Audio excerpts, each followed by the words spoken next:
Really is. Oh gosh. It's a team effort. I always appreciate when you guys catch those moments. Um, Jan came to me through one of my favorite people on the planet, Tad Hargrave. And this man is a scholar. He is someone of such high integrity and exceptional taste and a lover of story. And once in a while, he graces me with an introduction to someone that blows the socks off my mind. And I'm not going to introduce Jan as someone that could do that. I want to introduce Jan as someone who's very, very ordinary. She actually said, as ordinary as you are, but someone who has committed herself to story in such a way and walking the path and walking the life and has gotten good recognition for her commitment, for her skill, for her talent.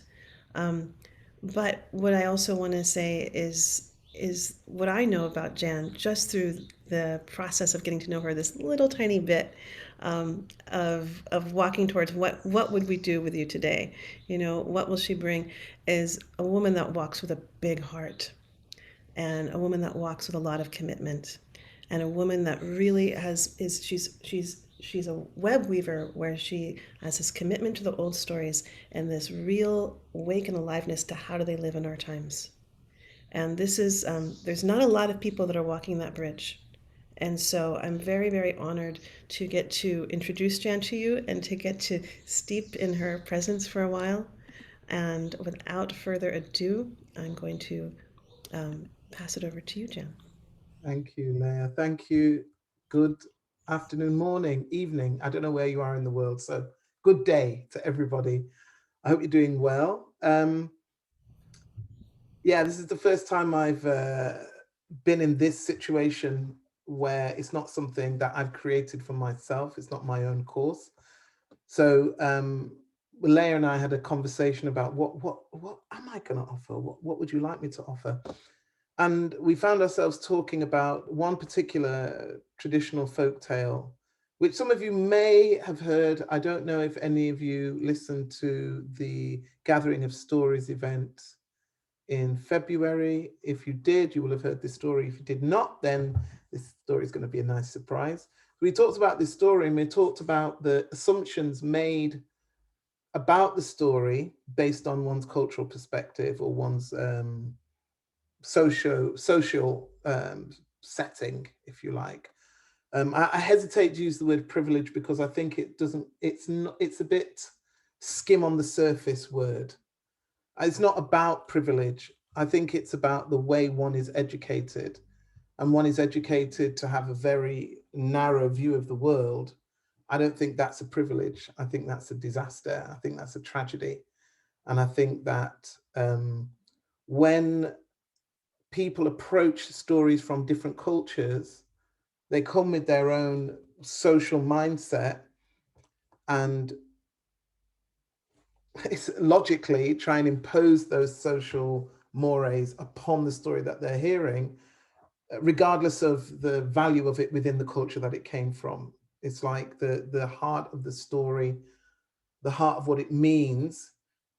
It's almost as though that needs to be stripped away to give space for the listener's cultural understanding of that story and impact of that story, impact upon them of that story. And I'm not entirely sure that's useful for the person telling the story if they're from a particular cultural background. It's very difficult to stand in true relation with the story you're telling if after the telling of it, and this happens a lot, people come up to you and go, what was the point of that? Or I can't believe that you believe that. Or why are you telling a story like this in this day and age? And my argument is it's not about about the age, it's not about what I believe. The story is trying to tell me something. And I'm not going to skim the surface. If the story wants me to go deep, then I'll go deep. If the story rattles me, then I'm going to explore why the story rattles me rather than attack the story. I'm not going to make the story a mutant story to serve the needs, the cultural needs of an audience that might not understand where that story is coming from or why that story is told. Do you get what I'm saying? Yeah. I'm looking at you all in gallery view, so I don't like looking at my face when I'm talking. I like looking at the people. So we talked about this particular story, which I think I'm going to tell to you now, and then we can have a conversation about it. And I'd like to talk about it. Well, let me tell it first, okay? Where I'm sitting is very hot, so if suddenly you see beads of perspiration running down my nose, I apologize in advance.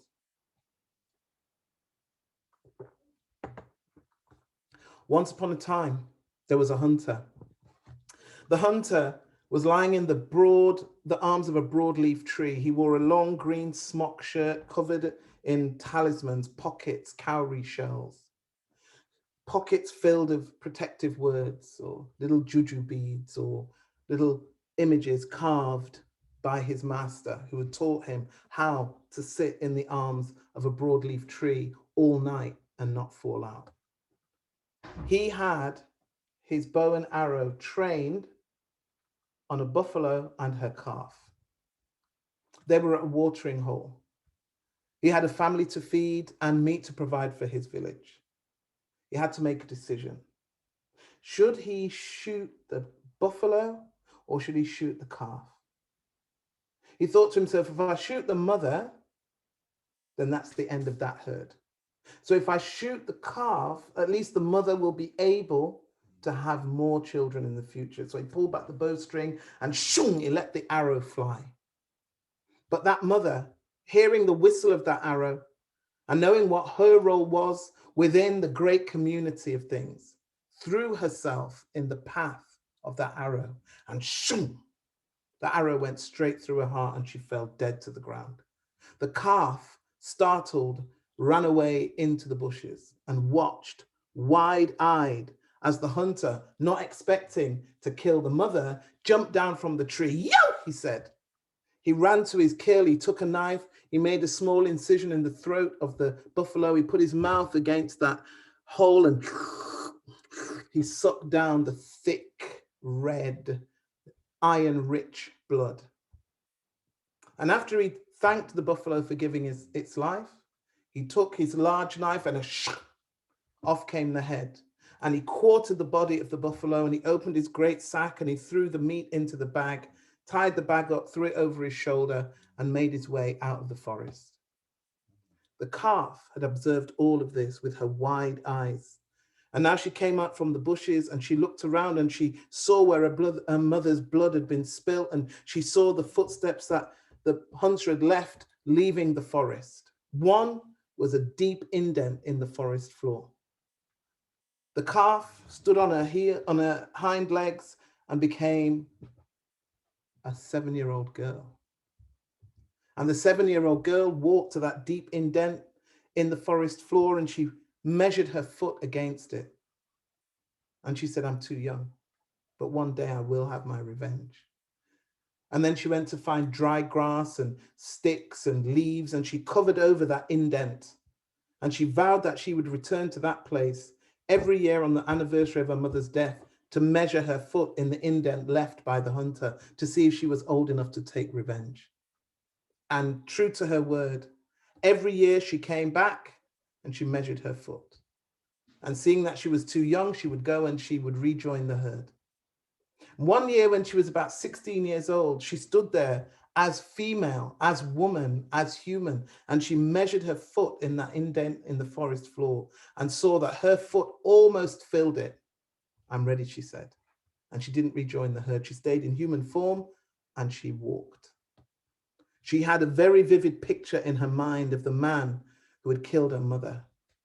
He wore a long green smock shirt covered in pockets and talismans, cowrie shells. She would recognize him anywhere, but she walked for many days, many weeks, many months. She walked for a year and a day until finally she found herself in a village. In this village, there was a huge bustling market. There were two men arguing over a leopard skin. One man wanted to buy the leopard skin with the whiskers attached. The one who was selling the leopard skin insisted that the leopard skin could not be sold with the whiskers attached because everybody knew that the whiskers could be cut up and put in food and used as poison to destroy an enemy. He didn't want to sell it with the whiskers. So there was a tugging and a pulling and a tugging and a pulling. He wore a long green smock shirt covered in cowrie shells and pockets. And the young woman, the buffalo woman, when she saw him, if you had cut her at that moment, you wouldn't have found blood, you would have found iced water. Her heart clenched. She turned on her heels and she left that village to the outskirts of the village. Because on her way into the village, she passed a little house. And sitting outside that little house was an old woman with gray, thick hair. And lines upon lines upon lines of wisdom. We call them wrinkles, but they are lines of wisdom. And the old woman, she'd been sitting there humming, singing to herself. She'd lived a good life. The young woman approached the elder and she said, "Grandmother." And the old woman looked up at her and she said, "Oh, what a beauty you are." She said, "Grandmother, that's why I've come to you. I want you to make me really beautiful." Said the old woman. "How much more beauty do you want, greedy?" She said, No, it's not that, grandmother. It's just that there's a man and I want him to love me." "Ah," said the old woman. "I understand perfectly. I was young once. I can help you." She said, "This is what I will do for you. But first, I want you to take this." And she picked up a calabash bowl, an empty calabash bowl, and she gave it to the young woman. She said, "There's my goat, milk it." And so the young woman, she bent down and she milked that goat. She filled that calabash bowl. Meanwhile, the old woman had got up from where she was and gone behind her little house, a little hovel. And behind that house, there was a tree. And in that tree, there was a bee's nest. And the old woman who had put her hands into that nest so many times and been stung so many times that she didn't feel the pain, and she pulled out honeycomb and little grubs with it. And she came back to where the young woman was, and she dropped the honey and the honeycomb and all the grubs, all the little bee grubs into that milk. And then she said, "Wait." She went into the little house and she pulled out an old tin bath. She dragged that tin bath in front of the young woman, and then she came out again with another 2 bowls, calabash bowls, and she said, "Water. There's water behind the house." So the young woman, she went and she filled her 2 calabash bowls full of water. She filled the bath backwards and forwards till the bath was full. Then the old woman said, "Now remove your clothes." The young woman removed her clothes immediately. And the old woman helped her to step into that tin bath. And as she stepped into the tin bath, the old woman, she put her hand in the milk and the honey and she rubbed them together, mashing up the grubs, all the bees, the honeycomb, the wax. She mashed it all up together and she began to rub it all over the young woman. From her hair right down, she rubbed it into her breast, into her back, into her belly, in between her legs, in between her toes, in between her fingers, her ears, her face. She rubbed it completely with the milk and the honey. And then she took bowls full of that water and she rinsed her off. Bowlfuls of water, she rinsed her and she rinsed her. And as she rinsed her, it was as though every mark, every blemish, every fleck, every dot and every spot was washed away. And that young woman, she stood there shining with beauty. And the old woman said, my. Come on, out. And she helped her out of the bath. She went into a little house and she came out with cloths, which she used to dry the young woman's skin. Then she took shea butter and she rubbed the shea butter in her hands until it became melted and liquid. And then she rubbed the shea butter all over the young woman, in her hair, her face, her back, her belly, in between her legs, in between her toes, in between her fingers. She rubbed her till she shone like polished brass. And then she brought out a long piece of indigo blue cloth, which she wrapped around the young woman's body and then threw over her shoulder. Then she said, sit. And the young woman sat between the old woman's legs and she began to plait her hair. She plaited and twisted and plaited her hair. made it into the most beautiful and intricate style. And then she said, stand. And the young woman stood up and turned and faced the old woman. The old woman said, if I was a young woman, I would fight you for your beauty. But I honor you, she said. I honor you. And I believe that if this man didn't love you before, he will love you now. Good luck. Thank you, grandmother, said the buffalo woman.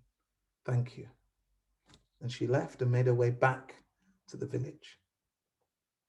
The hunter was exhausted arguing with the man.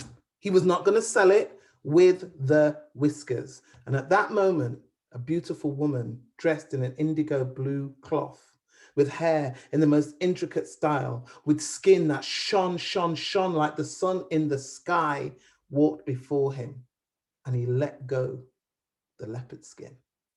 He didn't hear the man offer to pay.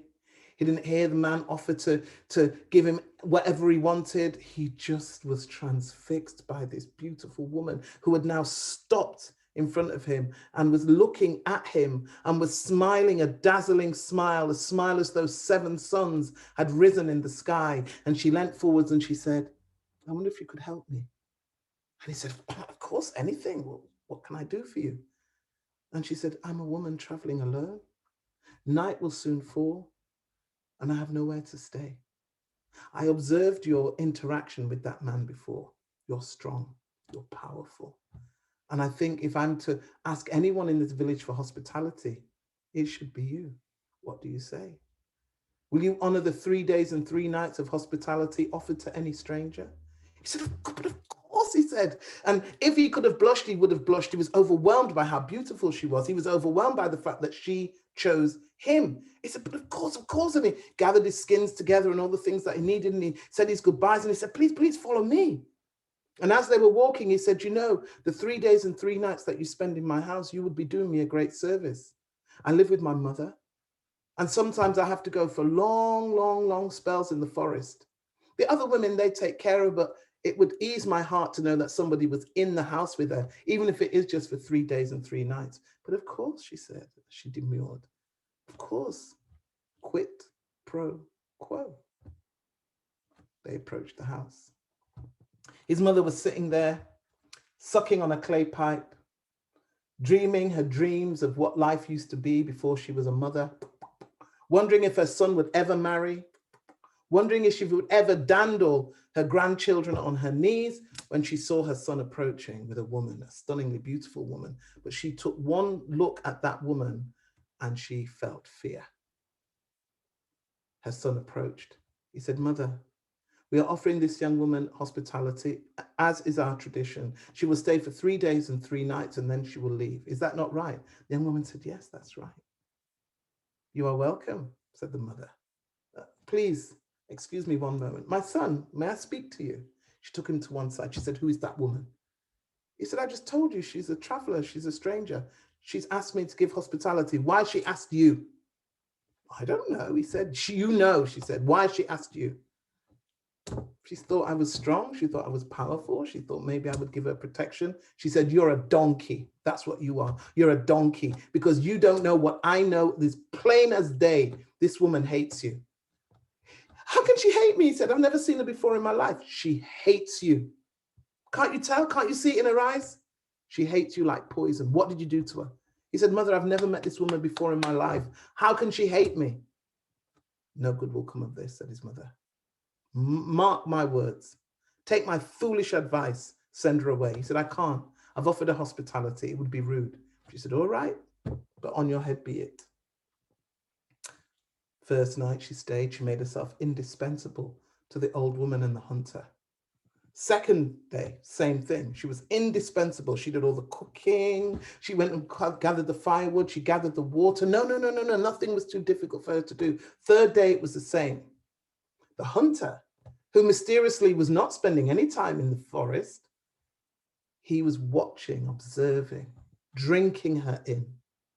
And each day, his feelings for her grew deeper and deeper and deeper and deeper until finally she filled his heart. And when on the 4th morning, she prepared herself to leave, he said, where are you going? She said, the days of hospitality have passed. It's time for me to leave. I'm very grateful to you and to your mother. Now I must go. He said, but where will you go? She said, somewhere. And he said, don't go. She said, but I must. He said, no, you don't have to go. She said, explain yourself. What do you mean? He said, you can stay. She said, under what circumstances would I stay? And he said, you know. She said, I'm sorry, I don't know. Why should I stay?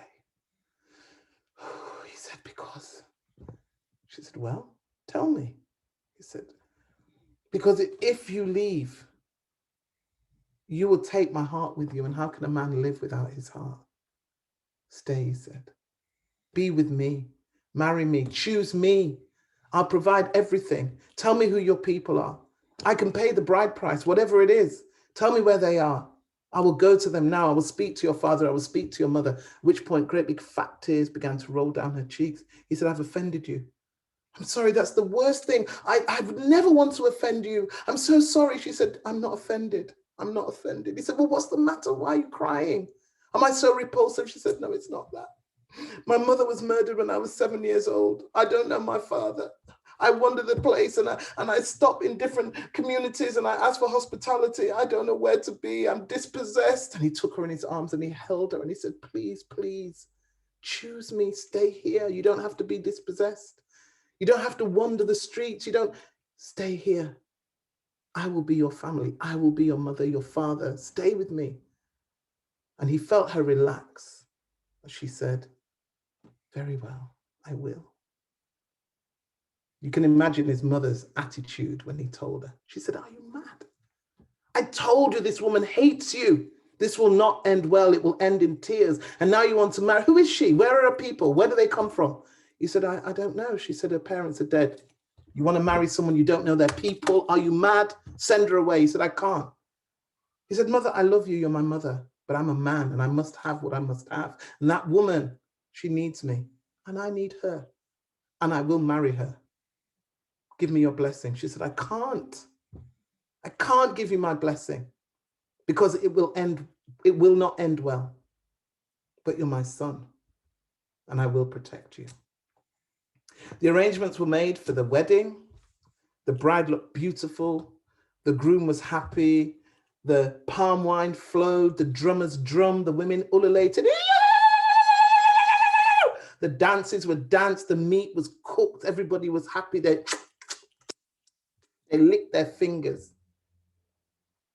In the house, the mother, she came to her son and she said, my son, I couldn't prevent you from marrying this woman, but I said I would protect you. And from around her neck, she took, hanging on a leather string, a leather pouch. In the leather pouch, there was an egg, a gold ring, and a stone. And she said, you take these and you keep them with you. You never take it from around your neck. And you promise me that from this day, whenever you go hunting, take your spear. Do you understand? He said, I don't understand, but I'm glad you haven't fully rejected me. She said, you're my son. I will always protect you. I will always love you, but I will never agree with this stupidity.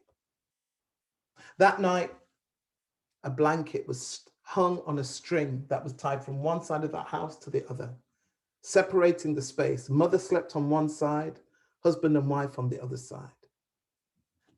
The wife, the buffalo woman, she made it her business to find out what his weakness was, because every hunter, even if they have protective talismans, they have a weakness. And if she could get to that weakness, she knew she could destroy him. So every night, after they made love and they lay in each other's arms, she would say, I've noticed that when the other hunters come back from the hunt, they're covered in scratches or bites or marks, but your skin, not a mark, not a scratch, not a bite. Why is that? It's your power, isn't it? Tell me about that power. What is it that would destroy you? Now, his mother had told him, never share the secret of your talismans, never share your weakness, your taboos with anybody, nobody at all. But this wife, she was insistent. She was like a termite. She was like, you know, those wood lice that they dig and they dig and they dig until your house collapses because they've chewed away at the very foundation of your property. She was one of those. She wouldn't stop. She wouldn't stop. She wouldn't stop. She wouldn't stop. But the old woman on the other side of the cloth, every night, she would say, either make me a grandmother or go to sleep. Until one night, the wife got clever and she waited. She waited till she could hear the soft snoring of the old woman on the other side. And then she turned to her husband and she said, well, tell me, I'm your wife. Shouldn't I know what can hurt you, what can harm you? If you tell me I can help, I can protect. Tell me, why are you so strong? What is it that protects you? And he said, I can't, look, we've talked about this many times. My mother wouldn't agree. He said, she goes, why didn't you marry your mother then? You should have married your mother, not me. And she turned her back to him. And he said, she said, don't touch me. Go and touch your mother, leave me alone. And he lay there and he said, oh my goodness me. He didn't want to argue with his wife. So he said, look, I'll tell you. She said, tell me, don't tell me, I don't care. Do what you like. I will never ask you again. And he said, all right, I'll tell you, relax. And he began to tell her. He told her that if a broom, an African broom, a ballet, had been worn down and thrown at him, a broom that had been used by a woman and was then thrown at him, he would lose all his protection. He would lose all his power and all his protection. None of his talismans would work. None of the little jujus would work. Nothing. He would be as weak as a baby and as vulnerable as one too. And when he told her, she turned to him and she said, so that wasn't so difficult, was it? I'm your wife. Don't worry. I will always protect you and I will always keep your secret. Come, she said, come into my arms. The next morning, he leapt out of that bed. He was elated. It was as though all the weight of the world had been lifted from his shoulders. It felt good to share that with his wife. It felt good to tell her the truth. He got out of his bed, he washed himself, he dressed himself, he said his prayers, and then he began to prepare the poison for the tips of his arrows. He gathered together all his arrows, he put them in his quiver, he picked his rifle up, he threw the rifle across his back. He was just about to snatch up the spear when he saw his wife lying there.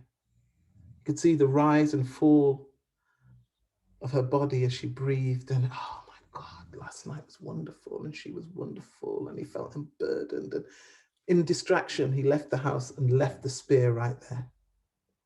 She was not asleep. The old woman was asleep on the other side of the blanket, but she was not. And as soon as he was gone, she stood up and she grabbed a fresh broom from the basket and she began to sweep. The old woman, she heard this sound. She woke up, she rubbed her eyes. She couldn't understand what the sound was. She pulled the curtain, the blanket, I should say, that was dividing the room. She saw her daughter-in-law naked, sweeping. And there was a hardness on that face. There was intention in her eyes. And the old woman, she sat back down. She said, that fool, he told her. He told her. She thought, what am I going to do? What am I going to do? She stood up, she sat down, she wrung her hands. And then she said, daughter-in-law, I'm thirsty. It's time for my tea. Can you go and fetch the water? And the young woman, she stopped and she looked at the old woman and she said, I'm sweeping. Fetch your own water. The old woman didn't know what to do. She didn't know what to do. That was her son. She knew what was coming. She knew. She sat down, she stood up, she wrung her hands. And then she said, daughter-in-law, I'll fetch the water if you fetch the firewood to make the fire. She said, fetch your own firewood, old lady. I'm sweeping.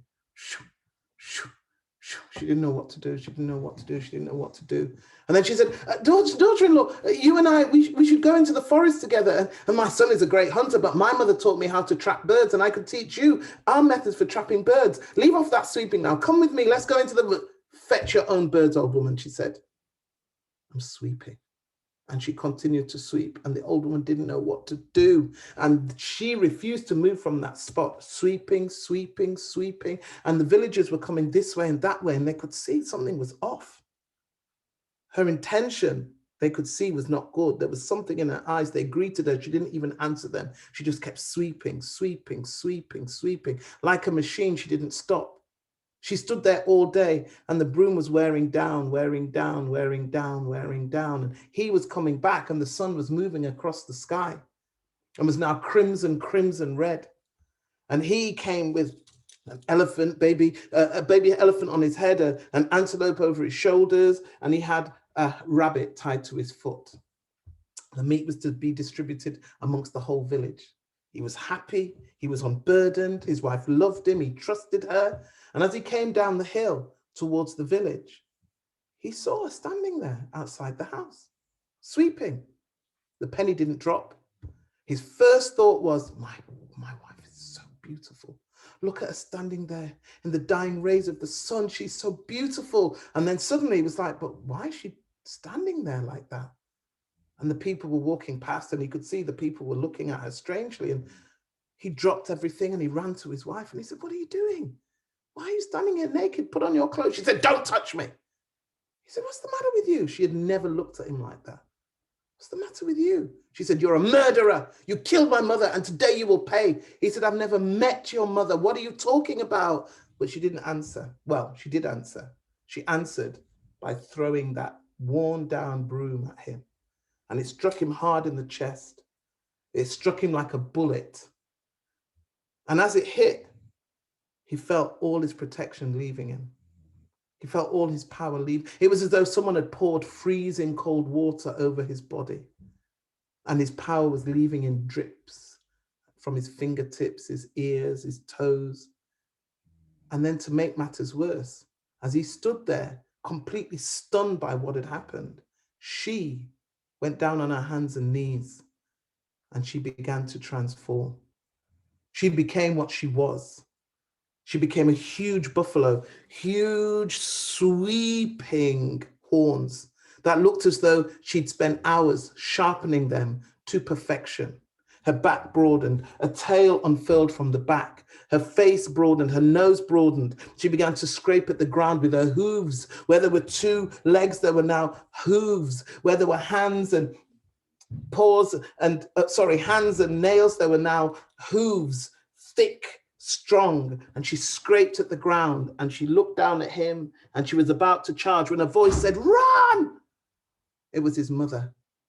And the mother's voice woke him up from his transfixion, from his shock, and he began to run. And the mother, the old woman, she began to run with him. And they say, any mother in this room knows that if someone is attacking your child, you find the strength, and in this case, the speed of 10 men.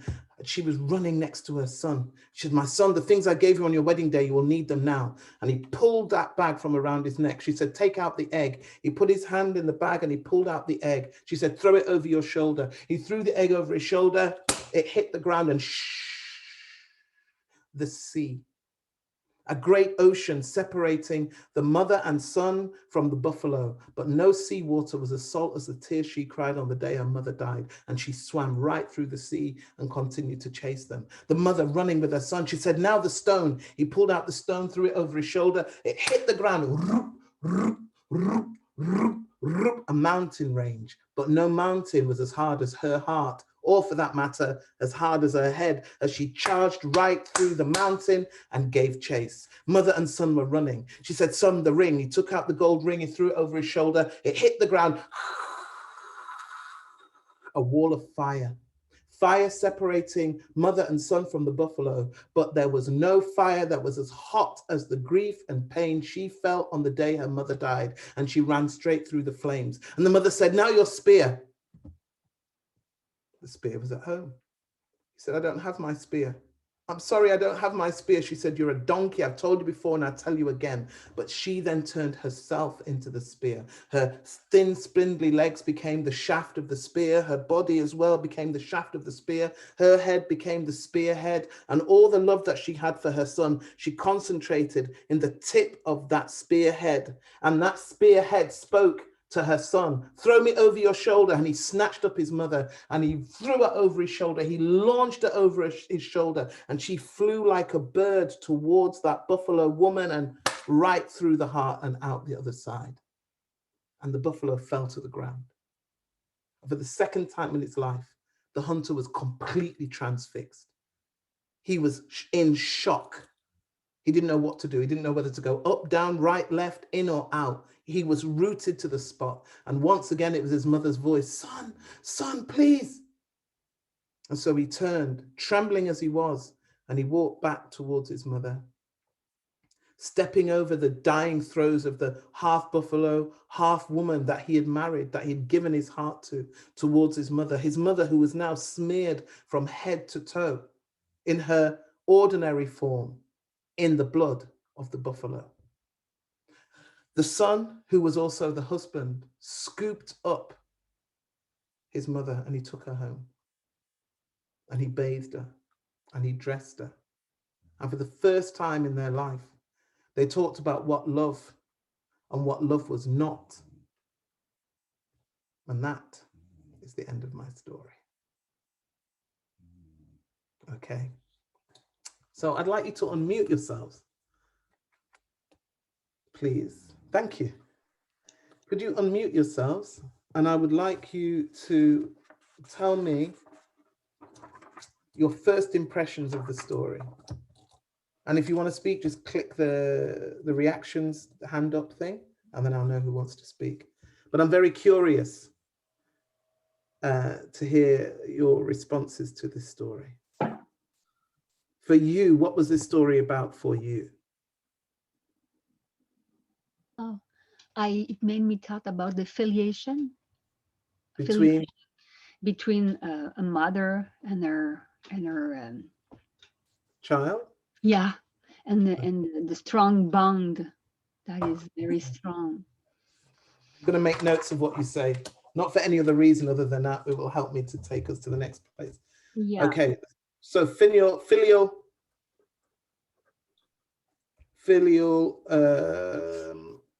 association, loyalty. Should I say filial loyalty as well? No?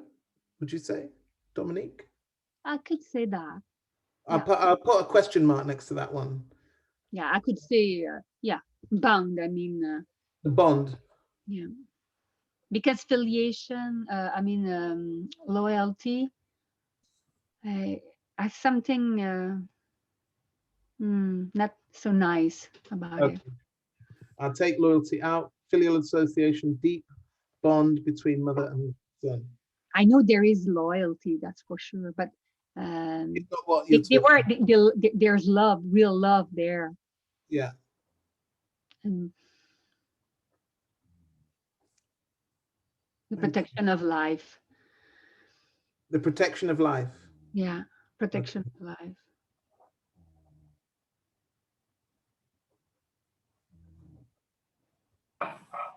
I heard focus, focus also, how they are very focused, both the daughter and the mother. They are sorry. Whenever phones ring, I have to dance. How focused they are, so nothing will.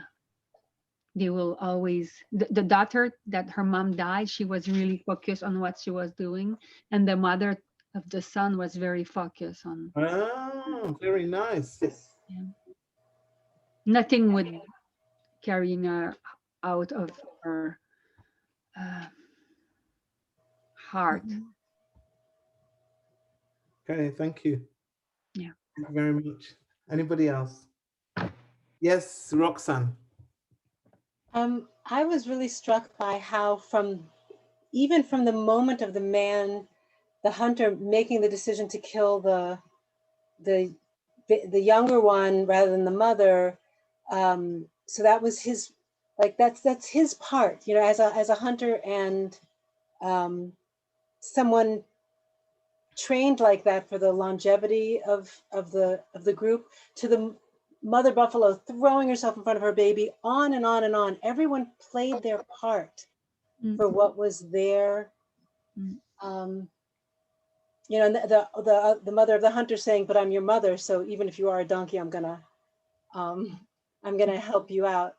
So that really struck me, that person after person, and so it makes me want to sit around and think, was this destined to happen, and could anybody have stopped it? because everyone was exactly playing their part. And the other thing that really struck me was I loved both of the old women. Both of them just, they were the most, like, came towards me the most. I just got sort of delight in both of them. And I just, yeah, so the old women both were very, really vivid and to me and important rather than being an aside. They were really important. Okay, thank you. Ray, your hand went up, and then I'll do Debbie, then I'll do Deborah, and then I'll do Gaida. Okay. What struck me was the issue of the hunter's intention.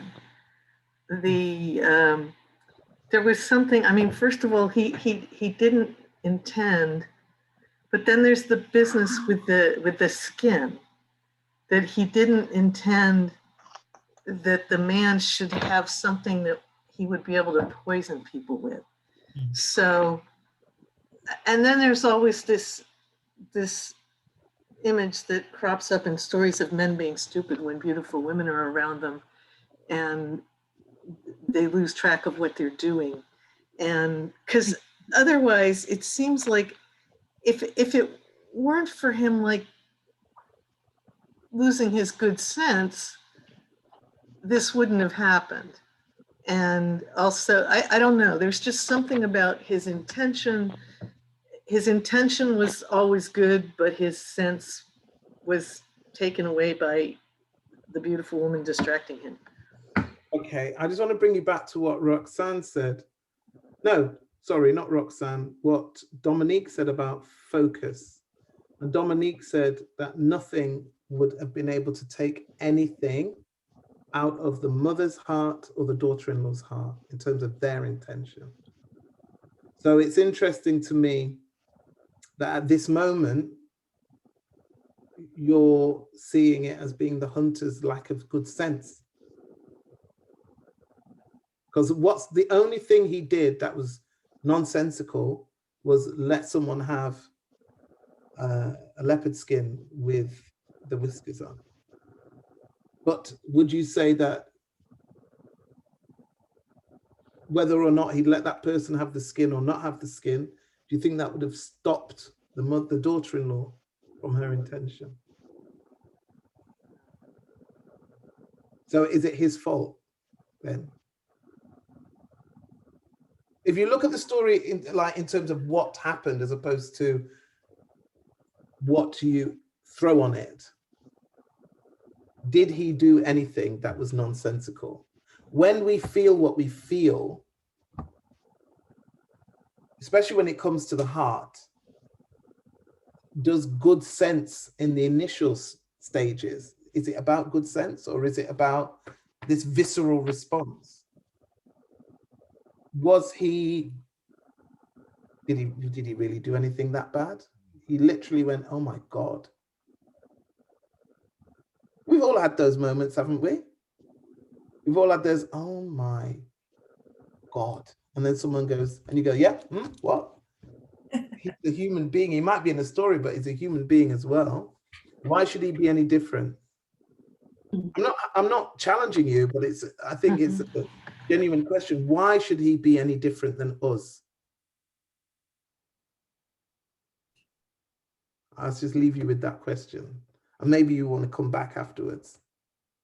Debbie. Well, I was, getting deeply involved with all of the characters from the beginning, this choice that he had to make between the mother and the child to choose one to feed the people.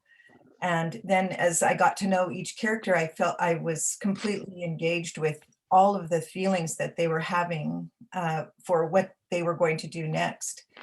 And at the end, when I realized that when the mother saved her son, I realized they were all the same. The daughter, Buffalo, wanted to save her mother or the spirit of her mother. Everyone was acting from impulses that were shared between the animals and the people. And that animal could become a person. I love that part of it. Okay, so just so I don't know if any of you know this, but this story is from Cote d'Ivoire. No, it's not from Cote d'Ivoire. It's from Burkina Faso. Burkina Faso and those West African countries, they view the buffalo as a goddess. Ah, And the buffalo goddess offers her life to hunters. So the relationship between hunter and goddess in the form of buffalo is a symbiotic one. The hunter honors her, she offers her life for them. So the her diving in the path of the arrow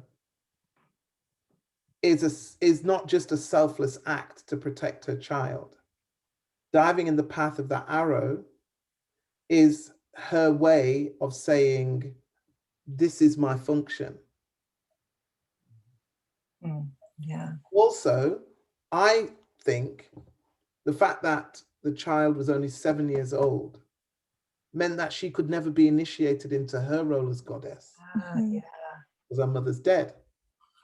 So what is left is the wound. And she Yeah. acts out of the wound because she doesn't know what her role is, because her mother's not there to teach it to her. Her role is to sacrifice her life for hunters, for the benefit of the people who worship her.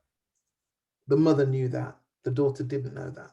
No, well, when you said he brought the baby elephant on his head when he was carrying the game back, I had that flash of learning about how the baby male elephants, when they lose their parents, they don't learn their place and things get a lot of havoc. So that kind of caught me like, another child, another animal child. Yeah. I love your story so much. It was wonderful. Thank you. Thank you. But that's, if you think about the buffalo woman in those same terms, then you see that, first of all, the death of the mother is not selfless. Yeah. This is her job. This is Yeah. what I do. I'm the buffalo. Yeah. And the behavior, and we all do it, there's a trauma, we arrest there, and we live out our lives according to that thing. Do you think she should have accepted the hunter's love? It's a question for everybody. Yeah. Do you think she should have accepted the hunter's love? It's not a test, it's just a question. Jen? Is that Fiona Blair? Is that Yeah. Fiona? What Yeah. I found interesting was when you finished your story, you said, what was your reaction? And my initial reaction was literally like, I couldn't have been that patient. I would have gone for the hunter way before. And the reason why is because even with you unpacking the entire thing, it was very allegoric to my story. And the last year kind of going over my relationship with my mother, my relationship with my father, and the missing components that would have given me, because I'm very stunted. I am very messy, stunted, like 5 years old, all over the place, adult child. And yeah, I wouldn't have been able to have the grace and the patience to go after that hunter in the way that she did. Was it grace and patience, or was it that revenge is a dish best served cold? But you see, I'm just throwing it out. had she had the mother to give her the wisdom that she needed, she would not have made the mistake of going for she would not have looked at the opponent as an opponent in the first place. That's right. That's exactly right. Right. Deborah, I said you were going to go next. Thank you. Deborah Thunderchild. Yes, thank you.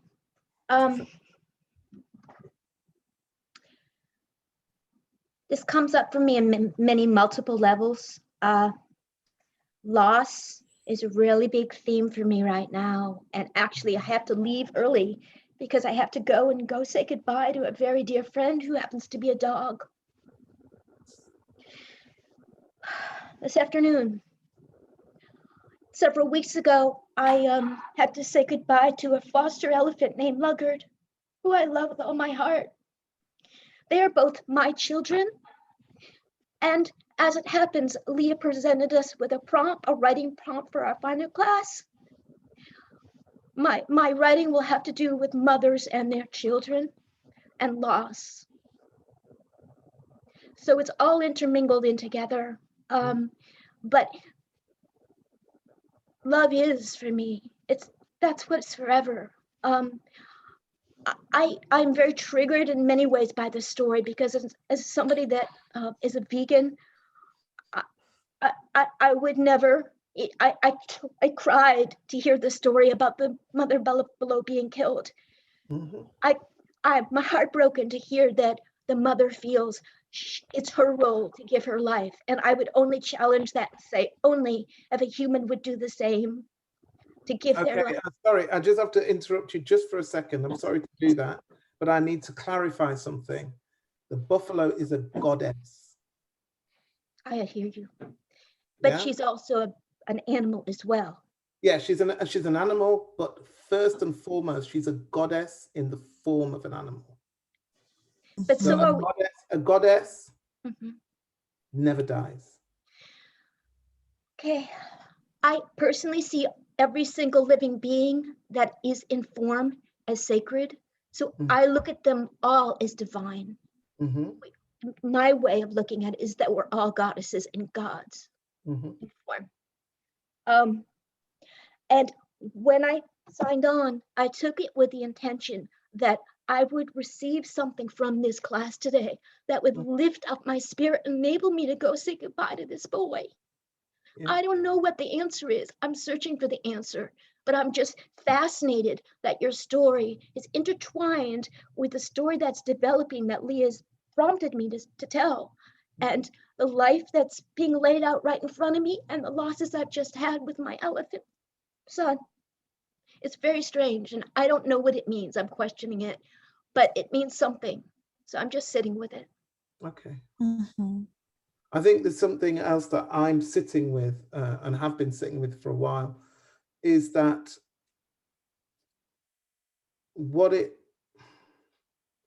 it's a difficult one, because I understand from an emotional perspective why one would choose not to eat meat.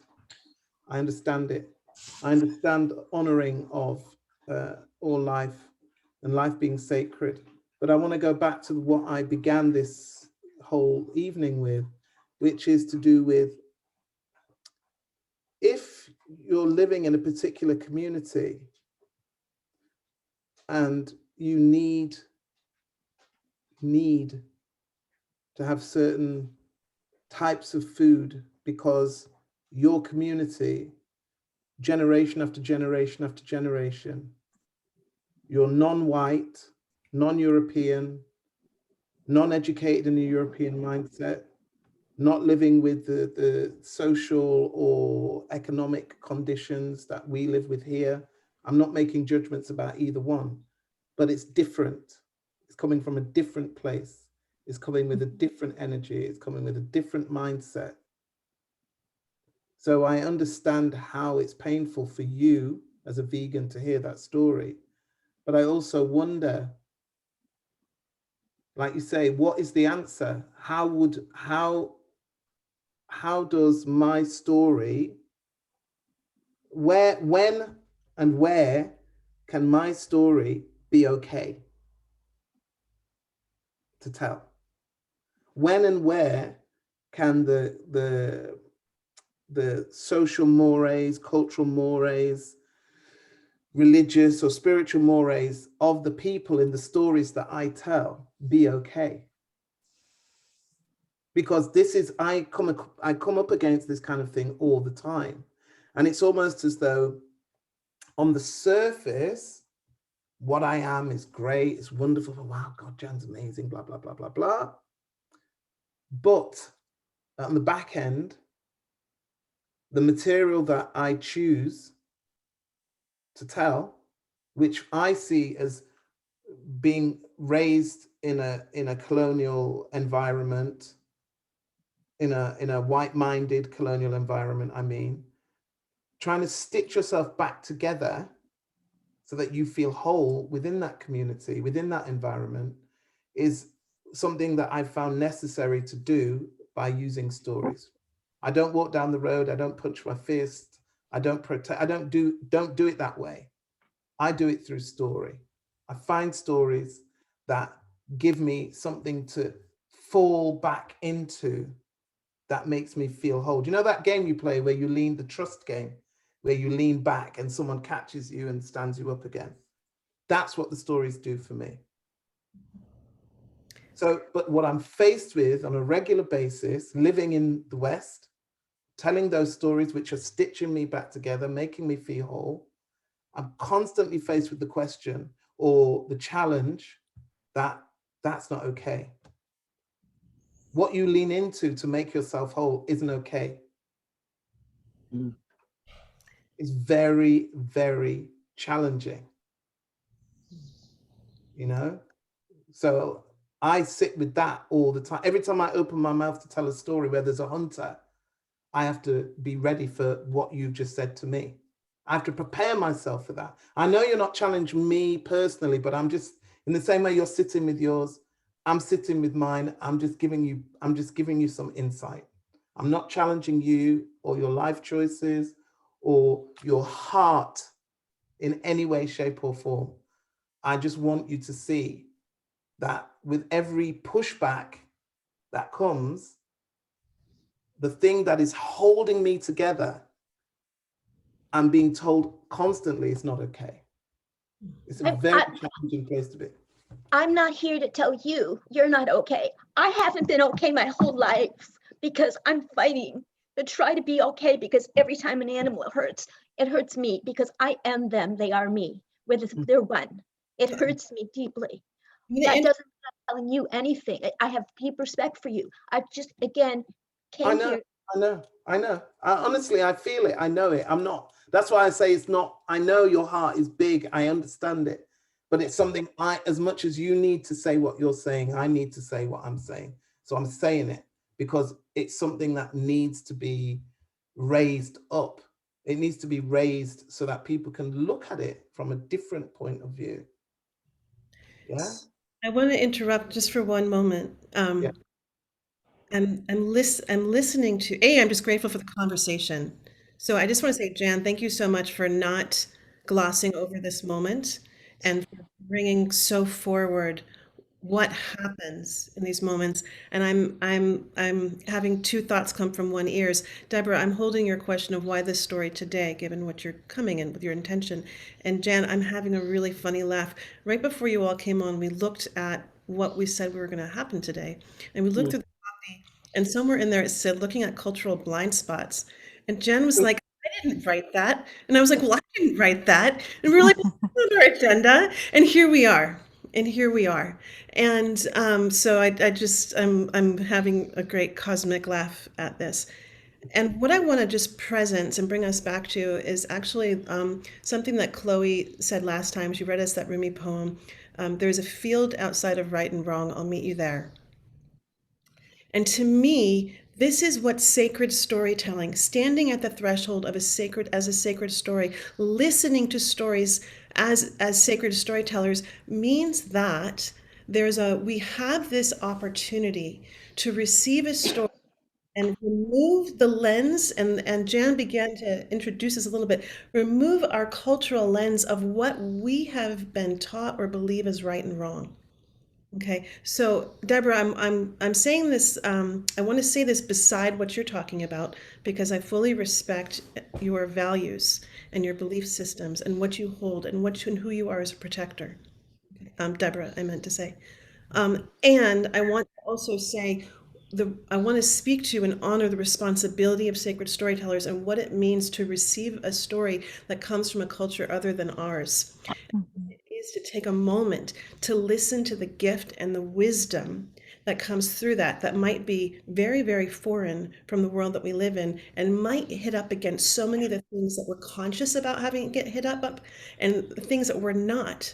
And one of the things I love about story, those moments when we can do what we're doing right now, and it's feeding the story, it's talking back. Where did that story, where did it hit you? Where did it snag you?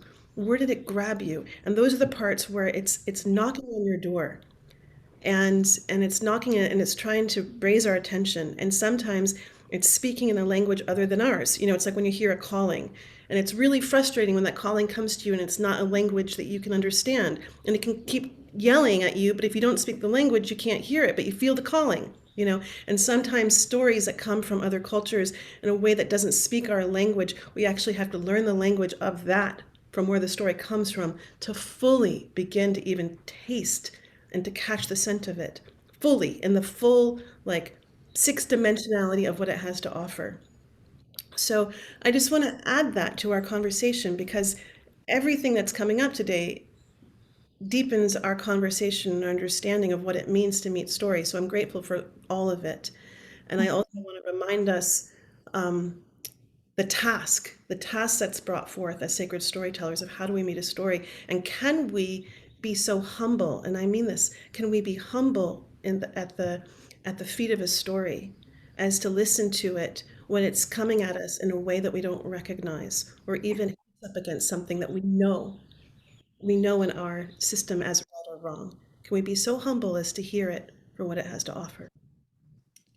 Leah, if I might say something that to Deborah, what I think this story brings is the reality of life and death, and that we can't change that. It's a world that we live in, and I would think maybe what you could take with you as you say goodbye to your good friend. Ray, I want to be I'm sorry. really I careful. apologize. Okay. But thank you. I want to be just reminding us also around our cultural norms that we're not giving anyone advice, that what's coming up for people is absolutely right, and we can speak from our own perspective, and but like that we're not coming into giving people advice for how to be with. Right. Okay. Thank you. Sorry, Deborah. I'm going to move on now, if that's okay. Thank you so much, Deborah. Thank you, Leah. Thank you, Ray. I'm going to go now to Gaida. I think you were. Yes. Right. Thank you. Oh, this is very inspiring. So for me, the interesting thing in the story was how I felt there's a lot of, like, there's just injustice, but when I passed that, I got to the true teaching for me, which is that what the lack of elders or that wisdom really does. So it's like the hunter had that, but the buffalo woman didn't, and how that really shapes her life and his life. And it also touches me in that way, because I do feel the lack of elders in my life, and how that also shaped my life as a young person, trying to pass through what I think is right, and being constantly told by the adults around me that that's not the way it is, and really listening for that voice, that fainty voice telling me to go in a certain direction. How hard that was. And also wonder if she could have awakened the part of her that allows her to be her own elder, and wonder if that's possible. I mean, I'm constantly having to awaken that part of me, and I did feel that it was accessible for me, though challenging for sure, but also feel if there is something within that allows a person to tap into that wisdom, and therefore maybe she could have loved the hunter, but that would have taken the healing that comes with that inner wisdom. So yeah, for me, it was just this thing about the ground, the elders and the innocent. The lack of having elders, meaning that, but even those of us who had elders, Does having an elder mean that you always walk the right path? Right. So by the elders, yeah, thank you for that. By the elders, I think I don't mean older people. I mean those who are psycho-spiritually mature and therefore can guide that process of So initiation. again, I ask the question, even if one has that, does that mean that one will walk the right path? Yeah, not necessarily. But at least that would have allowed me maybe to, I just really sympathize with her because she's just really left alone. And at least I could have said, oh, well, she had that, but she didn't listen. Yeah. But I just feel that that wasn't really, because for the hunter, it was constantly the voice of his mother that reaches him and gets him out of shock or really access that deep part of him. And I just felt she didn't have that for some reason. But you're right. Yes, thank you for that. Even if I have that voice, I don't have to listen to it. Yes. Yeah. And I guess there's another question, which is, I go back to it. Should she have accepted the hunter's love? For me, it's an important question. And again, I throw it open. Should she have accepted that hunter's love? I think I listened to your question and I really feel the struggle within me to say, should she, right? Is it the right thing to do? Was she capable? So there's a lot of questions masking that direct question of yours. Yeah. What does anyone else think? I am coming to you, Loke. I'm coming to you, Janet. I am coming to you, Marie. But I just wanted to throw that question out. Mm-hmm. What do you all think? Should she have accepted it? Could accepting it have saved her? So, Jan, for me, Yes, there's two different destinies, right? Had her mother not done what she is meant to do, which was get in front of the bow, then she would have raised her daughter to become the bison goddess. But because she lost that mentoring and she was still too young, she spent her time seeking vengeance for the loss. So the two different destinies was that she, one, lost her full potential because it never played out. She didn't know how to get it. And then she did kind of go for what she thought, but then that kind of ruined what was supposed to happen in the cycle. And so I'm going to throw another question in here now. Going back to this idea of when you don't have the people in your life to guide you, your parents or your grandparents, what role does community play? What role can what play? Community. Community. What role does community play then in all of that? Each and every person is like a bead on a necklace. They each give you that component or that piece that adds to the beauty of your own shiny gem. So for the buffalo woman, who would go back to the herd every time she changed back, you know, there are things missing in this story. That's for all of us. Yeah. In all of us, we are all missing a component because at some given point, somebody in power has turned around and said, this is your story, and this is your story, and you're all women, so this is what your lot is going to be. And we've all kind of fallen into line. And so there's like, we can break story into colors of people's skin. We can break them into regions of where they've lived in, what they like to eat. You know, we're all missing components of what we really need to be full-fledged, lovely human beings.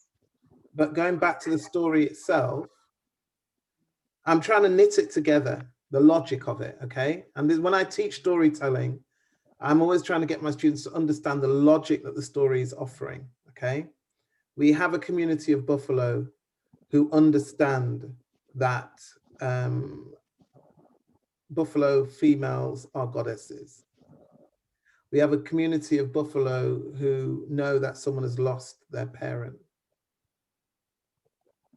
something's missing. Mother. Something is missing. Do you see what I mean? Yes. That the story hasn't been passed on. The story hasn't been given. The person who's lost has not been held. The person who is suffering the loss, I should say, has not been held, has not been brought back into herself. If that had happened, obviously we wouldn't have a story, but if that had happened, maybe she would have understood herself and her mother's act in a different way. Right, as a sacrifice. Sorry, what was that, Loki? As a sacrifice. Yes. She was sacrificing herself.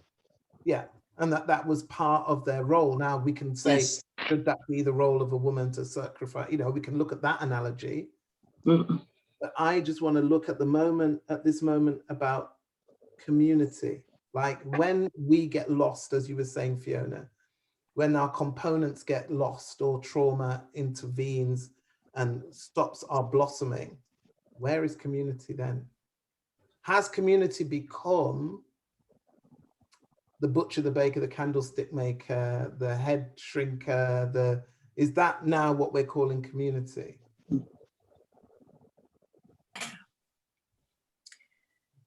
I only ask questions. I have no answers. Yeah, I just ask questions, and hopefully they shake something loose.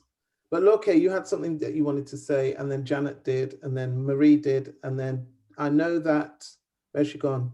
Shada had put her hand up a couple of times, but keep it up and I will see you, okay? Yes, Loke. The first thing that I was thinking about, the first thing that got me was that the hunter in his shop didn't take care of the calf, that he didn't bring the calf home and tend to her well-being. Interesting. Especially now, even adding that element that she was a goddess to the people, that wouldn't he tend to that calf? Nice. Now, I'd never thought of that. That is very nice. I like it a lot because now that's another level for the story. That is great.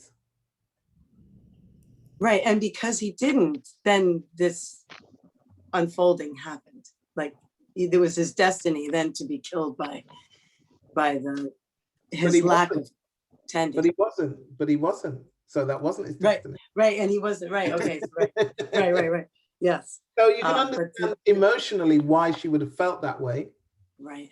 But his destiny was not to die. Yes, his destiny was not to die, that's right. Her destiny was to die. Mm-hmm. And there was one other thing I wanted to say too about what we were talking about the cultural differences. And I live in Hawaii and I've been here for 30 years and I'm fully immersed in the culture. And so when I tell story to people outside of our culture that live here, sometimes we come into the same kind of challenges. Yeah. And I try to bridge the gap a bit of like, there was recently a conflict about teaching young men how to hunt properly. And that would require a place that we would do the taking care of the body. And a vegan type person was just horrified. And I said to her, without these stories, without this knowledge, we go to the scenic point and you find the entrails there and you find this mess, that lack of sacred relationship with this historically important way of life. It's still going to happen, but it's not going to be done in the right way. And that our intention in our school that we are working on opening is that it's done in the right way, that it continues to be done. In the manner of the sacred. Yes. It's very interesting. Very interesting. I don't want to go down that rabbit hole again. Right, yes. Thank you. But yeah, I mean, it's so, you know, it's this thing of living side by side. You know, we're in a world that, because of colonialism, because of imperialism, because of the need to conquer, we are now thrust into each other's lives. We have to live side by side.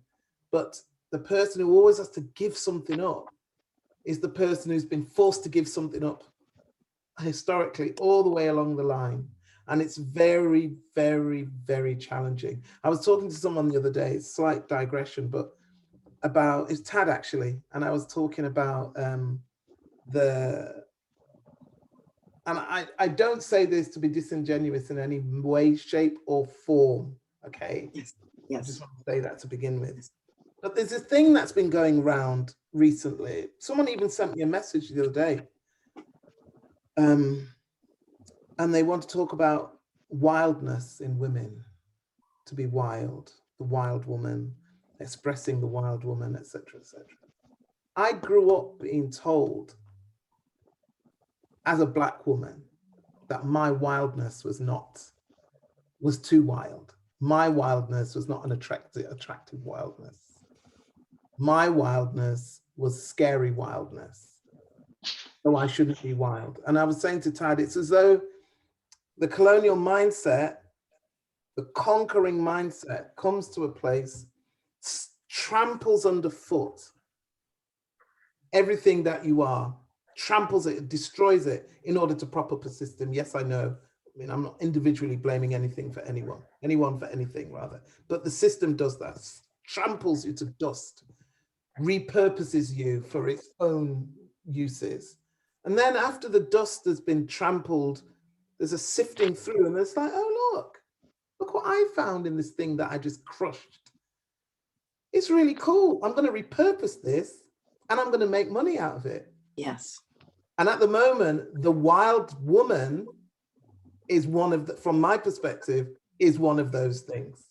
Yes. Suddenly, to be wild is, you know, de rigueur. To be wild is the thing, man. And it's just like, God damn it. If I got into trouble at anything at school, it's for being wild. And not in the way the white girls were being harassed about it. Because fundamentally, as a Black woman, your wildness is a threat. Your wildness is dangerous. Your wildness challenges the status quo. This wildness needs to be contained. And then you turn around 3 decades later, and it's like, wow, yeah, let's be wild on purpose. And it's just like, that's how I feel. I'll show you wild on purpose. That's what it makes me feel, you know? Yes. But anyway, let's not go down that one. Some things just need to be said. Yes. Janet Jacobson. So initially, I heard a theme of the betrayal of romantic love. Oh. And then further, as I was listening to our conversation, the thought came up, perhaps other people have heard this term where like you're questioned, who's driving your bus? Is it an adult woman or is it a 7-year-old woman? Interesting. Yeah, because if it's a 7-year-old woman, that bus will crash, you know? Mm-hmm. Thank you for that. Thank you. Marie, you're very far away. Yeah, sorry, I'm having problems with my computer, so I'm on my phone. But I'm so appreciating all the depth and layers of the story. What stood out for me is the concept of discernment. You know, how the hunter's mother was like, can't you see she has hate in your eyes? And you know, at the end, it ended with her teaching him discernment, right? What love is or isn't. Yeah. And I just wonder, maybe if they had that conversation before, I don't know, maybe would he have been able to see things differently, or maybe he had to have that experience to be ready to learn discernment. Yeah. But the mother clearly had it, and you know, read the intentions of the Buffalo woman exactly as they were, and he just I'm glad it ended with him learning discernment. Yeah, thank you. And the question is, how do you learn discernment? How do you learn discernment? Through Probably experience. for most people through trial and error, right? That Exactly. experience. Exactly. Through the trial and the error is the only way we're gonna. And the thing is, sometimes they were saying in Jamaica, who can hear must feel. If you who cannot hear must feel. And that's not a judgment, that's just the way it is. Well, I think the saying who feels it, knows it, you know, is getting truer and truer every day. And that's not a kind of a glib judgment. I just think really we have to be there. We have to be cooked sometimes in it. Mm-hmm. Shada. Finally, Hello. It's okay. sorry. It's should I, shouldn't I? Sorry. So I guess if you look at it from the point of view, if she was actually mentally in the thought of a 7-year-old, it's more she's coming at it with revenge and anger. So to ask whether or not she should have loved him, if she didn't really know love and know that, she wouldn't know because she's fueled by something else. Mm-hmm.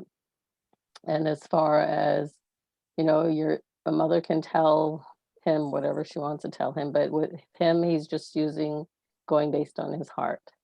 He's not using his mind at all. He's just thinking from a loving perspective, and is what I'm getting from it. Because it didn't matter how many times he was told. He still had to, a lot of, you know, some people just have to experience things or see things for themselves before they actually believe what they're told. And what else what I thought I loved about it was with the protective items in the pouch that he wore. I loved in the story how when you started throwing these things back and the items that they were, you wouldn't even think those were the things that would come out of that. So I just love the story, and I love the way you told it. Thank you very much. Dominique, sorry, Leah, did you want to say something? Dominique first, and then I'll go. Okay, Dominique. Okay. Oh, it's just what came, what your discussion with Deborah and all what I observed. It's so rich. It reminds me of the importance of telling story and let people express themselves around stories. It feels like we have strong identification when we hear a story, and that a morale comes, and that's, I think it needs to get supple. And with stories, listening to stories and expressing ourselves and hearing that, there's a softening and an openness that comes, and that we need that to live together. I live in a community, and you're giving me today something that I think will get to have stories, because when it's not stories, then it's our own story. We need story. So we'll take the story of the real thing to discuss it. And then we will be judgmental and we will get into conflict. We need to practice our suppleness through stories. And thank you very much for that. Thank you.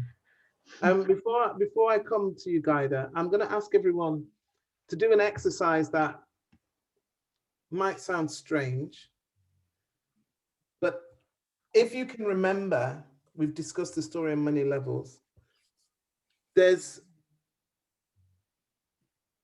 I would like, and this is purely a storytelling exercise, okay?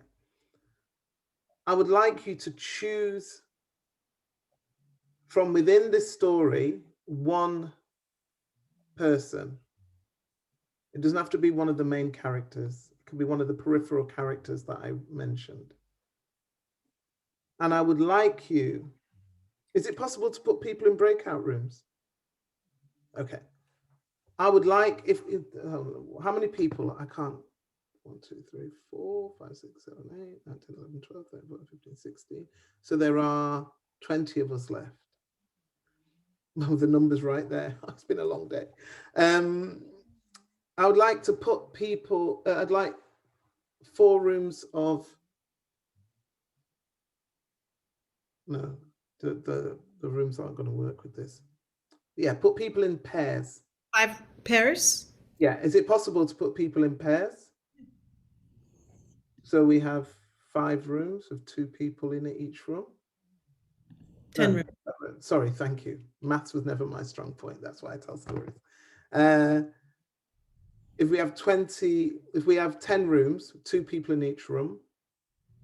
And what I'd like you to do is to choose one character from the story. And I want you to imagine that the other person who's with you, hopefully you won't have chosen the same character, but even if you have, it doesn't matter. I want you to tell what happened, what you witnessed, what you observed. Imagine you are that character, okay?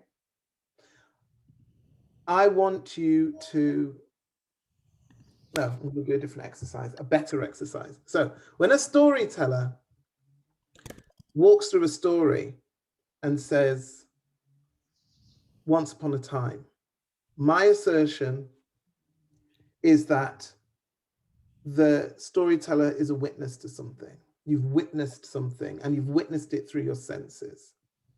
So what I'd like you to do as individuals is I would like you to close your eyes and I would like you to walk to your favorite point in the story, okay? Walk to your favorite point in the story and I want you to go through the 5 senses and experience the story via your 5 senses. So walk to your favorite part of the story and then look at everything. Then hear everything. Then touch everything.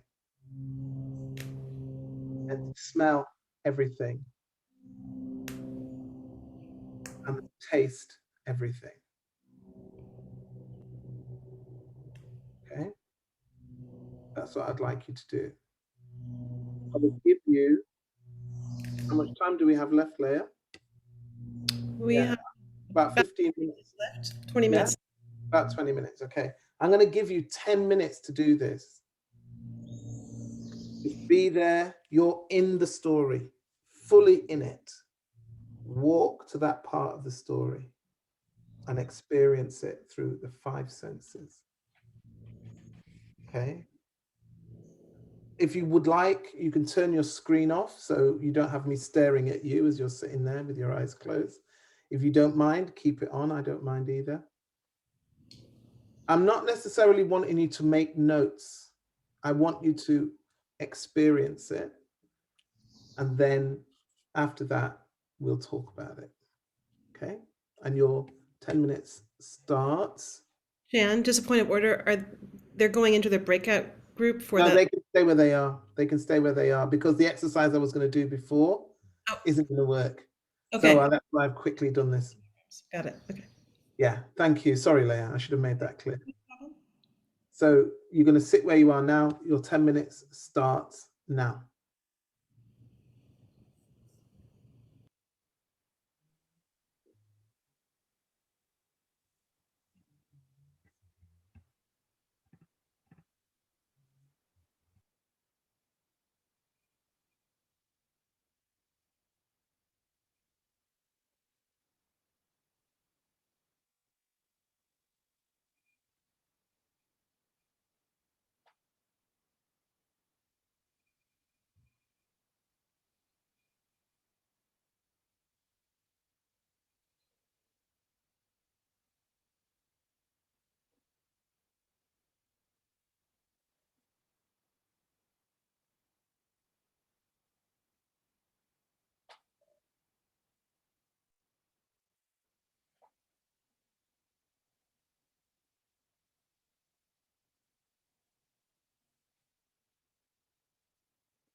You all have about a minute and a half left.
Okay, so you're now going to be thrown into a gently placed, I should say, gently placed into a breakout room by Leia. You'll be partnered with somebody else. And this is the way the exercise goes. One of you is A, one of you is B, or one of you is 1, one of you is 2. You decide which it is. A will answer questions that B asks. And the first question will be, what did you see? And A, your job is just to say what you saw at your favorite part of the story. For instance, my favorite part of the story is actually the beginning of the story. So what I've written is, this is just as an exercise. What did you see? I saw a tall tree with huge leaves standing taller than the others. I saw the light glistening on the surface of water. I saw a buffalo with her calf nudging it towards the water, encouraging it to drink, etc., etc. And you do that with each of the senses. Okay? You each get a chance to do that. So you're each going to get 5 minutes. If you don't get through all the senses, don't worry. At the 5-minute mark, swap. And the other person will become the questioner, and the one who was answering questions, the one who was asking questions will now answer them. Is that clear? Okay. I'll give a little 5-minute warning. Cool, thank you. Don't forget that at the second person at 4 minutes, you're going to see the little, you've got 1 minute left. Don't click the button. Let that person finish off their whole final minute, but that's when we'll all come back. See you soon. See you soon.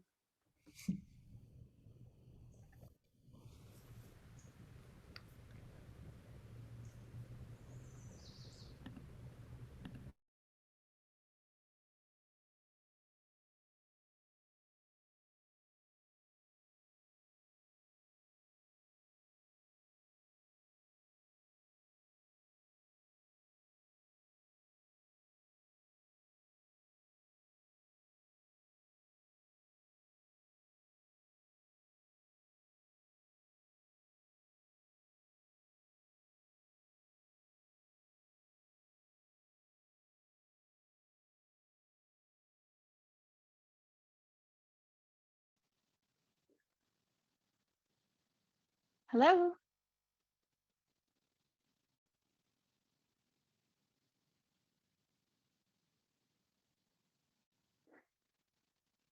Hello.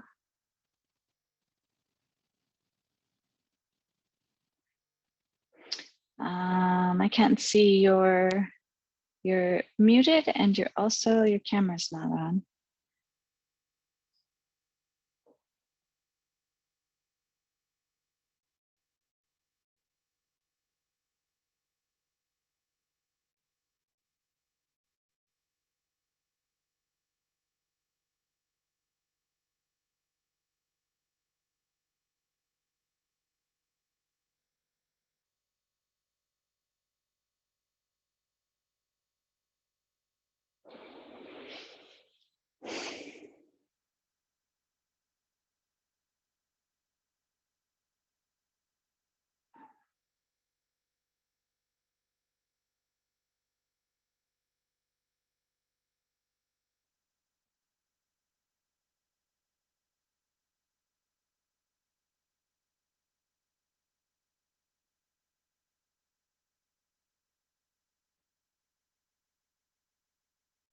Hello, hello.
Greetings. So we don't have much time left, and I know that Leah wants to wrap up. So question, how did you find that exercise? And the people who haven't spoken, just speak up. Yes, Jody. I actually enjoyed it a lot more than I thought I would. For me, the part, and partly because I'd been sitting with the part of the story that no one had talked about, which is when she was naked and sweeping. And that part had really stood out to me. And so then to able to go into what I felt she was experiencing at that time actually helped build out that part of the story for me. So it really was, yeah, it was really helpful, and I really enjoyed it. It was almost like my own little story within the story that I could create. Thank you. Yeah. Anybody else want to speak? Yes, Carrie. In addition to really loving living in the story and experiencing it through my own senses, I loved hearing my partner's part of the story and how rich it got, hearing her describe it through the senses. So it brought both parts of the story alive. Thank you. Anybody else? I want to hear from the people I haven't heard from at all today. Yes, Wendy. I loved feeling into, I picked the arrow, and I loved really feeling into it and imagining being it and what it would really be like and look like and feel like, and to fly through the air, what it would sound like, how it would join the characters together, which was something I had never really felt before until I felt into what that arrow would have felt like when it went from the hunter to the girl, from the mother, that, so it opens up a whole new dimension. Oh, you mean the spear? The spear. The arrow, right, the spear. And yeah. I was imagining as an arrow, actually, but yeah, the spear, the arrow.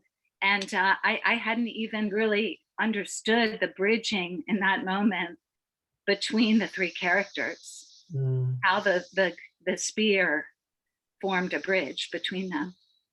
Could you explain that? Elaborate? I'm sorry. Could you just elaborate a tiny bit more on what you mean by that? Well, for example, it came from the mother told the hunter to take it. Well, first she turned herself into it. So she created this attunement to her in her field that was so clear in love and what she was there to do. And then she gave herself, sacrificed herself to do what needed to be done to protect her son. And so then she gave herself to her son, who then gave her the spear through the air behind him to his wife. And in that moment, there was an integration, I felt like, of all three characters in the field of love. And that was something I had not gotten until I really felt into what it would have been like to be that spear. Wow, that's amazing. Thank you. Thank you. Carmel, did you want to say something? Yeah, I thought that when we did the exercise. Wait a minute, is that an English accent I hear? What, sorry? Is that an English accent I hear? Yeah. Well. Yeah, Irish descent. Hello. Go on, carry on. You were saying. I just had to acknowledge the Englishness in the room. Go on. Yeah, it just it really brought the character alive. And when Jody was describing all the senses, obviously just by her describing, I knew it took me to a different dimension that character had, and I absolutely loved it. I absolutely loved it. I loved even just the 10 minutes before where I sat there and it just went into it went right into the bones of you. you know, that story and that character. It was a superb exercise. I loved it. Thank you. Excellent. Are you a Mancunian, by the way? I am, yes. Me too. Oh, I love it. Yes, Kay. Is it me? Yes, it is. Okay. I was just through the going in with the senses, I became so more present in the story that it came so much closer that all these emotions that are there that are so big, I really feel them so much more in the heart. And it could be overwhelming if I go deeper, but it's just, it brings a, like the story comes home to my hair and to my bones and to my, it's suddenly I'm in it. I'm really in it. And I'm part of it. And that's an amazing, my heart becomes beating, starts to beat right in the middle of it, of these emotions. So that, well, not in the middle, but I'm still on the surface, but I'm so much closer. I can hear them, you know. Yeah. I would carry on, but thank you, Kay. We've come to the, I think we've run out of time, and I'm really sorry that we have, because there's so much more to hear. I can tell there's so much more to hear. But just very quickly, I want to touch on something that Kay just said. Storytellers who come from the sacred, I believe, transcend time and space, transcend space and time. They can be present in two places at the same time. They're present in front of the audience, but they're also, as you said, Kay, fully present in the moment that the story is happening. They're in the story as it's happening, 100% active, present, alert to what's happening in the story. But at the same time, which is why I always have to be in gallery view, they're alert, receptive, 100% present on the audience as well, at the same time, with the same level of intensity, with the same level of focus. So I'm glad that you raised that, because it gave me the opportunity to say it, Kay. Transcending space, time, but being 100% present at the same time is not something every storyteller can do. And to me, that is sacred. And now I'm going to hand it back to you, Leah. With chills in my bones after that. Thank you. We didn't talk about it, but we had a brief moment of talking, and Jen said, I'm off of Clubhouse, and I can't get on Clubhouse purely because I can't have that experience that you just spoke of, which is like pure presence with people, because stories are so close. And Jen, thank you. Thank you. Thank you. I hope I hope that it was Thank as you. impactful as I would have liked it to be. The way that we end is our tradition is to send our the person who has graced us with their present, their gifts, with a good send off. And so I invite everyone. It's a kind of little chaos and a little hoot and a holler and a thank you. And if you want to sing Jan out with great gratitude, may we do so. And Jan, thank you. Thank you. Thank you very much. Thank you, Jen. Everyone can. Thank you. Thank you. Thank you. Beautiful Thank you so journey. much.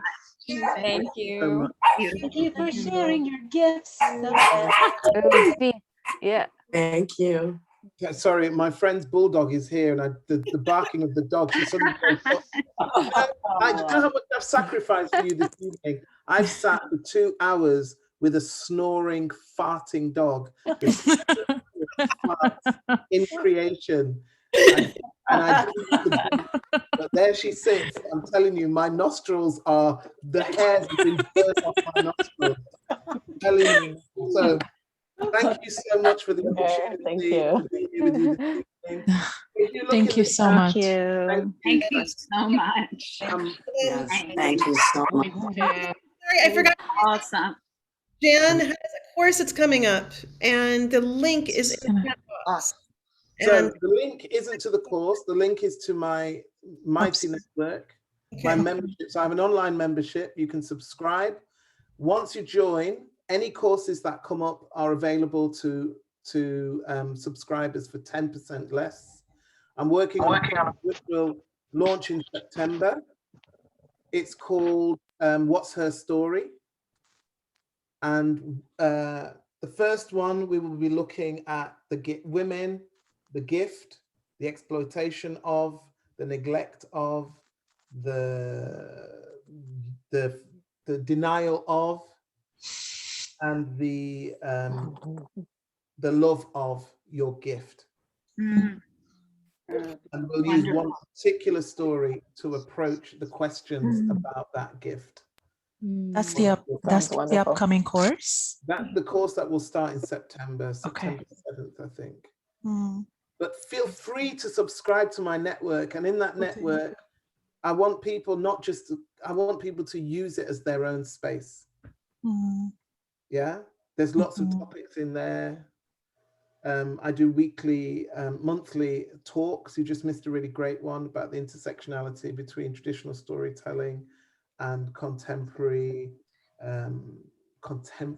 storytelling.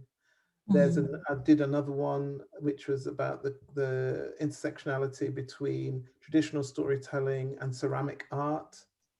Yeah, but I'm speaking with artists of color, because there's conversation about the source, which is story, and how that manifests today in the modern age.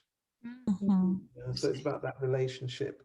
But if you choose to subscribe, it might not be a fit for everyone, but if you do choose to subscribe, I hope that you will contribute, and that, because people have subscribed and they just don't do anything. They pay me their money every month, but they don't contribute. If you do subscribe, please use the space as your own, contribute, interact with the other people in the group. It's a great space, I think.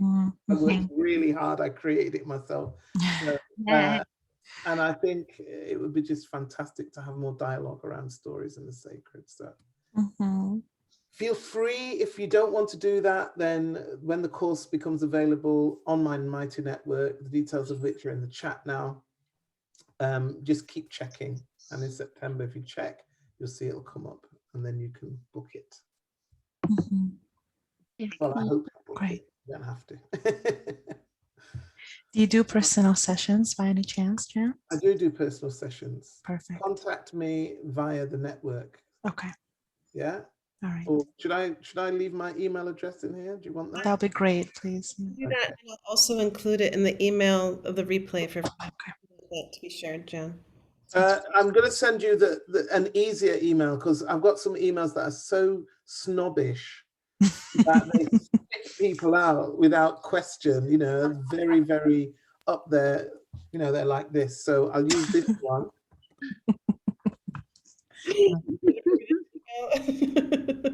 Sorry, I'm a storyteller, I can't help myself.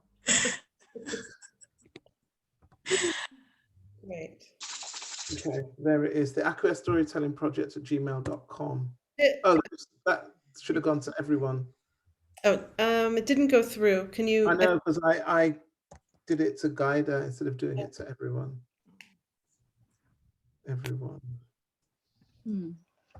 There we are. Thank you. And we need more women in the community, because the men talk more than the women. And I want there to be more conversations between women in there as well. So anyway, that's the email address. That's the name of the network. And that's me done, I think. Thank you. Thank you. Thank you so much. Thank you. Bye-bye, everyone. Thanks. Bye-bye. Thank you, everyone. Thank you, Jan. Thank you, Leah. Thank you. See you soon. Thanks, Leah. Bye. Leah will be in touch, yeah? Yes. Yeah. Thanks, Leah, for knowing such amazing people. Thank you. Yes. Follow my Thank you. Yeah. All the best.